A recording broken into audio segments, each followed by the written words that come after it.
It is about a Raja who steals food from all of the people in the village and doesn't give it to anybody, even though there's a famine. This is about a very smart girl named Rani who ends up getting all of the rice back for everybody to use. Altogether, Rani had received more than 1 billion grains of rice. The Raja had no more rice to give.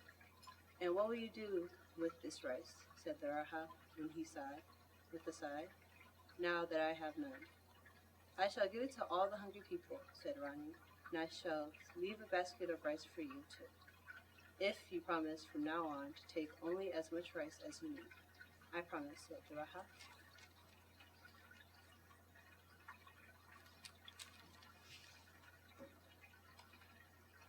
And for the rest of his days, the Raja was truly wise and fair, as a Raja should be.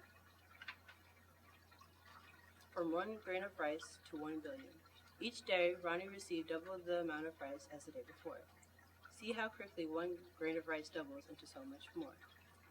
On day 1, she received 1 grain of rice. On day 2, she received 2 grains of rice. On day 3, she received 4 grains of rice. On day 4, she received 8 grains of rice, and so on and so forth.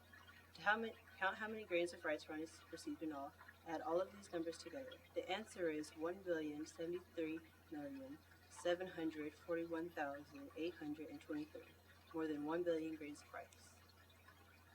Martina the Beautiful Cockroach is a Cuban folktale about a young cockroach who was ready to find a husband. In the story, Martina's grandmother gives her some strange advice about pouring coffee on her potential mate. Let's read the ending to see if Martina finds Mr. Right.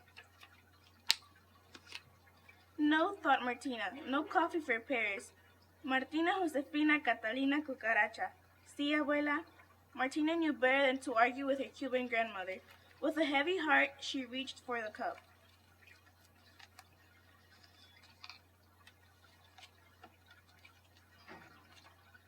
But Paris got there first. Quick as a mouse, he splashed Café Cubano onto Martina's shoes. Now the coffee was on the other foot. Martina was too delighted to be angry. At least she'd found her perfect match. But she had to ask, "How did you know about the coffee test?" Paris grinned. "Well, mi amor, my love,